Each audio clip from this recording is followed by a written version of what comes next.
कैसे हैं आप सब। Welcome back to Divi's classes. और आज हम पढ़ने वाले हैं आपकी कक्षा 3 की नई पाठ्य पुस्तक है जो वीणा, उसका पहला पाठ जो एक कविता है। इसका नाम है सीखो। इस कविता को आइए चलिए पढ़ते हैं और सीखते हैं कि इस कविता में क्या क्या सीखने को कहा गया है। फूलों से नित हंसना सीखो, भौरों से नित गाना, तरु की झुकी डालियों से नित सीखो शीश झुकाना।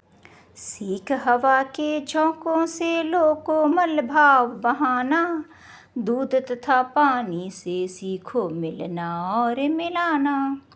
सूरज की किरणों से सीखो जगना और जगाना, लता और पेड़ों से सीखो सबको गले लगाना।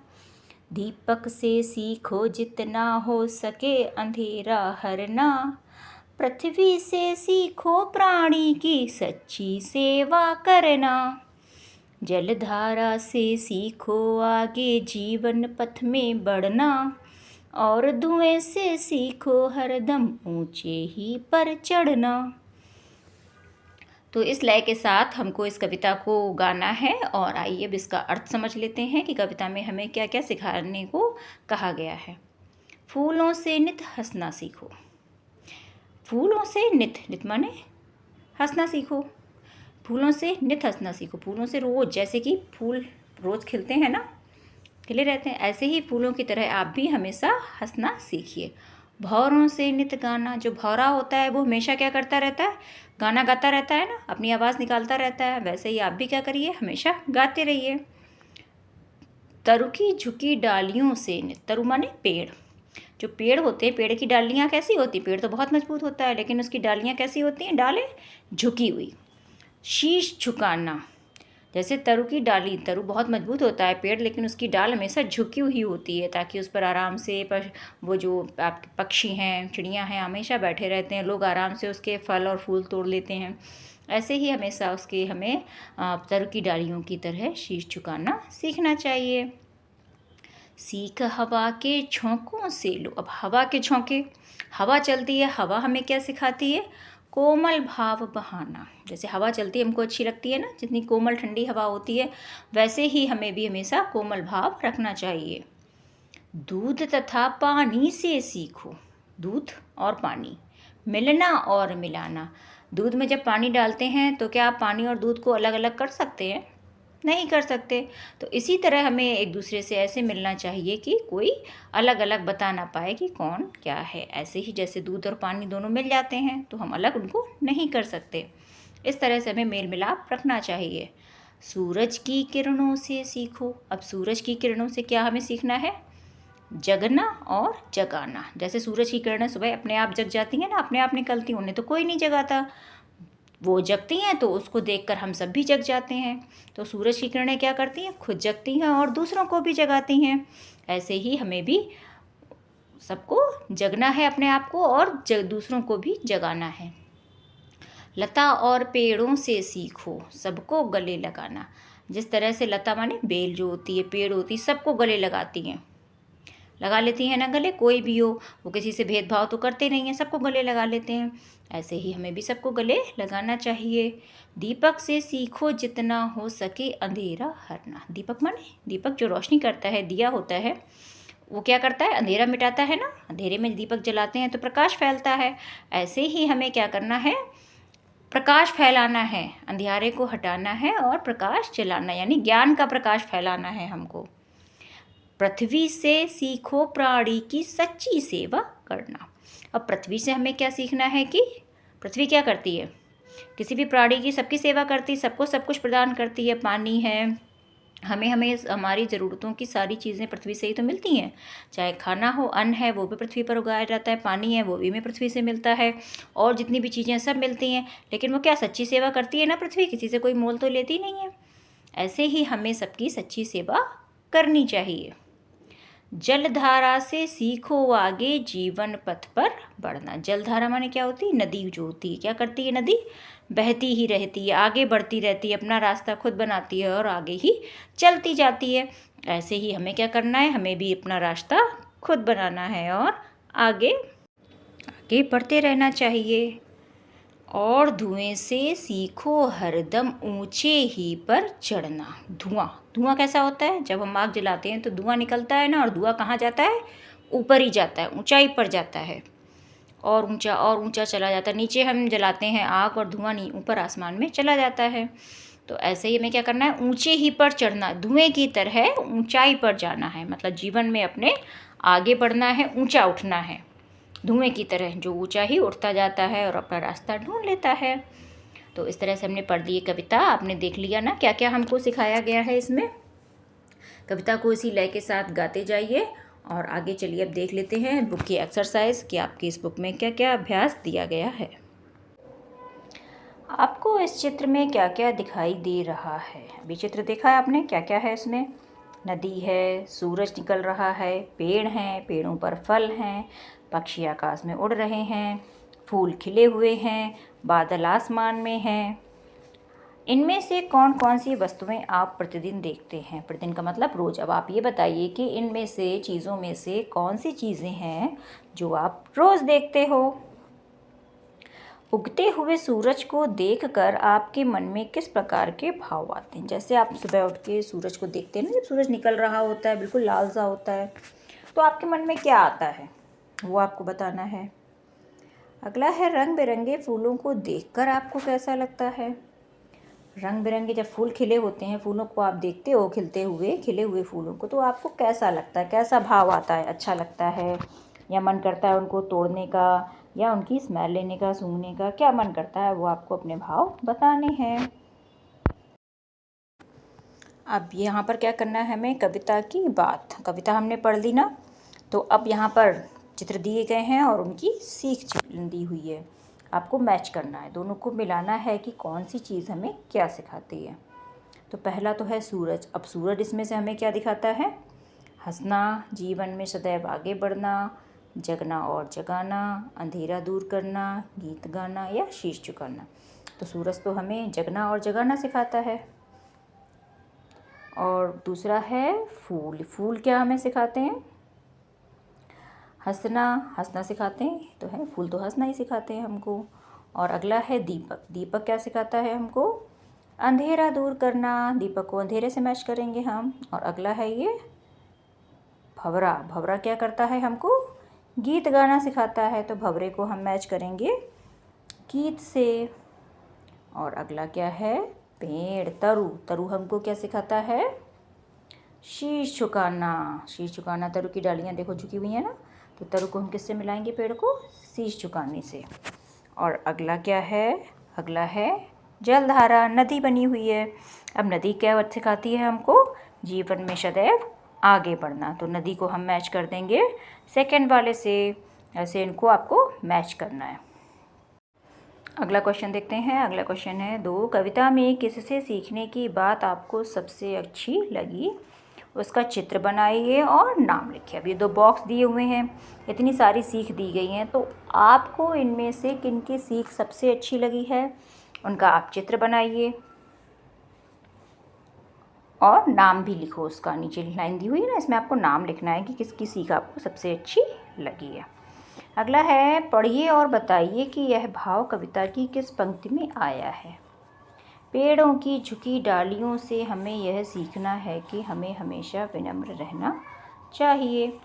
तो ये कौन सी लाइन में दिया हुआ है? तरु की डालियों वाली वो लाइन आपको यहाँ लिखनी हुई है। अगला है हवा के झोंकों से हमें सीखना है कि हम हमेशा कुछ ना कुछ काम करते रहें। जैसे हवा की वो वाली थी ना, हवा वाला जो लाइन है वो आपको यहाँ पर लिखना है कविता की पंक्ति को। नदी नहर से हमें क्या सीखना है? कि जीवन में आगे बढ़ने का नाम है और हमें आगे बढ़ते रहना चाहिए। तो जलधारा वाली जो लाइन है वो आपको यहाँ पर लिखनी है, इसको लिख दीजिएगा। कविता से आगे। कविता से आगे हमें क्या करना है? सूरज से जगना और जगाना सीखने की बात कही गई है। हम सूरज से और क्या क्या सीख सकते हैं? कोई 2 बातें लिखिए। अब इस कविता में तो बताया गया कि सूरज से हमें जगना और जगाना सीखना चाहिए, लेकिन और भी कुछ है जो हमें सीखना चाहिए। जैसे कि सूरज हमें क्या देता है? प्रकाश देता है, हमारे जग से अंधकार को भगाता है। तो हमें भी इस तरह से ज्ञान का प्रकाश फैलाते रहना चाहिए। इस तरह से और भी बातें आप इसमें लिख सकते हैं यहाँ पर। लता और पेड़ों से एक दूसरे के साथ प्रेम और सद्भाव की बात सीखने के लिए कहा गया है। इनसे हम और क्या क्या सीख सकते हैं? कोई 2 बातें लिखिए। अब लता और पेड़ों से ये लिखा गया है, बताया गया है इसमें कि प्रेम और सद्भाव सीखें कि एक दूसरे के साथ हमें मिलजुल कर रहना चाहिए सबको। तो और आप इनसे और क्या क्या सीख सकते हैं? जैसे ये लता और जो बेल होती हैं, ये सब दूसरों के लिए तो करती हैं, इनका ये अपना जो फल देती हैं या फूल देती हैं, ये खुद तो रहती नहीं, दूसरों को देती हैं, परोपकार करती हैं। तो इस तरह से हमें भी परोपकार करना चाहिए। तो इस तरह से आप भी लिख सकते हैं। हम सभी में कोई ना कोई विशेषता अवश्य होती है। आप अपने सहपाठी की कौन सी बात सीखना चाहते हैं? ये तो बहुत अच्छी बात बताई गई कि हम सभी में कोई ना कोई विशेषता होती है, अवश्य होती है। हर एक इंसान या हर एक बच्चा यूनिक होता है, विशेष होता है। हर एक बच्चे में कोई ना कोई एक ऐसी चीज़ होती है, एक ऐसा गुण होता है जो स्पेशल होता है, जो उसको बिल्कुल अलग बनाता है। तो अगर आपके सहपाठी में कोई ऐसी बात है जो आप में नहीं है, तो आप उनसे क्या सीखना चाहते हैं? ऐसी कोई बात अगर है तो वो आप यहाँ पर लिखिए नीचे और उसके बारे में बताइए कि आप ऐसा क्यों चाहते हैं और क्या चीज़ सीखना चाहते हैं अपने सहपाठी की। अब इसमें की जा रही है भाषा की बात। क्या बात है? शब्द दिए हैं और अर्थ दिए हुए हैं। तरु, तरु मीन्स क्या होता है? आपको बताया मैंने कविता में। तरु मीन्स पेड़। शीश, शीश मीन्स सिर। पृथ्वी, पृथ्वी मीन्स क्या होता है? धरती। और हरना माने दूर करना। पथ माने रास्ता या मार्ग। ऊपर दी गई सूची को ध्यान से पढ़िए। इनमें से कोई 2 शब्द लेकर वाक्य बनाइए। अब ये सूची तो हमने पढ़ ली। अब इसमें से आपको कोई 2 शब्द लेकर वाक्य बनाने हैं। वाक्य बनाना तो आपको आता है, तो कोई सा भी शब्द उठा लीजिए और उसका वाक्य बना दीजिए। जैसे तरु है, तरु से हमें क्या मिलता है? तरु हमें फल देते हैं। और क्या है? कोई भी और आप शब्द लेकर वाक्य बना सकते हो। पृथ्वी है, पृथ्वी हमें क्या देती है? बहुत सारी चीज़ें देती है। देख लीजिए, पृथ्वी से हमें जल भी मिलता है, पृथ्वी से हमें अन्न भी मिलता है, प्राप्त होता है। पृथ्वी हमें रहने का स्थान भी देती है। इस तरीके से आप वाक्य लिख सकते हैं, कुछ भी बना सकते हैं। दूध और पानी से सीखो मिलना और मिलाना। रेखांकित शब्दों के समान कुछ और शब्द बनाइए। हंसना और हंसाना, खाना और खिलाना। तो आप और क्या शब्द बना सकते हैं यहाँ पर? वो शब्द भी आप यहाँ पर लिख सकते हैं। जैसे शब्द दिए हैं ना, हंसना और हंसाना, मिलना और मिलाना। तो ऐसे ही आप ऐसे वाले शब्दों को यहाँ पर लिखिए और दिखाइए। सा और पा वर्ण से प्रारंभ होने वाले शब्दों को कविता से खोजकर लिखिए। अब हमने कविता पढ़ ली है ना, अब इसमें शा और पा वर्ण से जो भी शब्द आए हैं वो आपको उठाकर यहाँ पर लिखने हैं इन लाइनों में। शा वाले के नीचे शा वाले शब्द लिखिए और पा वाले के नीचे आप पा वाले शब्द लिखिए, इनसे शुरू होने वाले। और अगला क्या दिया हुआ है? 4 नंबर का है, तालिका आ और बा में दिए गए शब्दों का उच्चारण कीजिए और इनमें अंतर पहचानिए। तालिका आ में क्या दिया हुआ है और तालिका बा में? देखिए, शब्द एक जैसे ही हैं, केवल थोड़ा सा अंतर है। पढ़ा और पढ़ा। पढ़ा क्या होता है और पढ़ा में क्या अंतर है? बड़ा और बढ़ा। आईना और बढ़ना। अड़ना और बढ़ना। उड़ना और पढ़ना। कढ़ाई और कढ़ाई। लड़ाई और चढ़ाई। इनमें आपको क्या करना? अंतर पहचानना है। तो ये पढ़ा जो पहले वाला है, पढ़ा ही पढ़े रहने वाला है, और पढ़ा माने पढ़ने वाला है। बड़ा माने बड़ा और बढ़ा माने बढ़ाने, आगे बढ़ाने वाला। अड़ना माने किसी भी चीज़ पर आप डटे रहना, अड़ना। और बढ़ना का मतलब होता है आगे बढ़ना। उड़ना का मतलब उड़ना है और पढ़ना का मतलब पढ़ना, पढ़ाई करना। कढ़ाई का मतलब कठोर और कढ़ाई का मतलब क्या है? जो कढ़ाई वाला बर्तन होता है वो कढ़ाई। लड़ाई जो सब बच्चे करते हैं, लड़ते हैं बच्चे, खेलते भी हैं, लड़ाई। और चढ़ाई का मतलब क्या होता है? चढ़ना, ऊपर चढ़कर जाना। तो इस तरीके से आपको क्या करने हैं? दोनों के शब्दों को पढ़िए और अर्थ को पहचानिए और दोनों में अंतर बताइए। चलिए आगे पढ़ते हैं। ये बूझो तो जाने। अब इसमें क्या है, पहेलियाँ हैं। पहेलियों का हमें क्या करना है, उत्तर देना है। तो ध्यान से सुनिए पहेलियों को और उत्तर बताइए। एक फूल एक फल है भाई, दोनों मिलकर बने मिठाई। अब बताइए कौन सी मिठाई है। मिठाई तो सब लोग खाते हैं। वो कौन सी मिठाई है जो फूल भी है और फल भी दोनों के नाम आते हैं। तो कौन सी ऐसी मिठाई है, पहचान लिया। एक फूल गुलाब, दूसरा फल जामुन। दोनों हो गए ना फल फूल।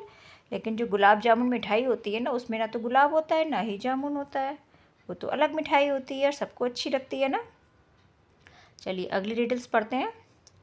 बिना बाल की पूंछ लिए वह भाग रहा है, सब सोते वह रात रात भर जाग रहा है। काट काट कर कागज कपड़े खुश होता है, और धरातल के नीचे घर में सोता है। क्या है ये, बताओ भाई। कौन है जो बिना पूंछ बाल की पूंछ लिए भागता रहता है, और जब सब सो जाते हैं तब वो जागता है, और कपड़े कागज काट काट के खुश हो जाता है, और धरातल के नीचे, धरती के नीचे सोता है। कौन है ये, चूहा। यही करता है ना सब। आइए मिलकर गाएं। आइए पाठ में पढ़ी गई कविता को हम सब मिलकर गाएं। तो आपको क्या करना है, जैसे पाठ की मैंने कविता पढ़कर सुनाई ना, आपको लय के साथ इस कविता को गाना है। बहुत ही सुंदर, बहुत ही प्यारी कविता है। लय के साथ इसको गाइए, याद करिए और अपनी कक्षा में इसको सुनाइए। कैसा लगा पाठ, पसंद आया ना। वीडियो को लाइक कर दीजिए, शेयर कर दीजिए, सब्सक्राइब कर लीजिए आगे अगले भी वीडियोस देखने के लिए। मिलते हैं नेक्स्ट वीडियो में, तब तक देखते रहिए डिवीज़ क्लासेस और पढ़ते रहिए। धन्यवाद।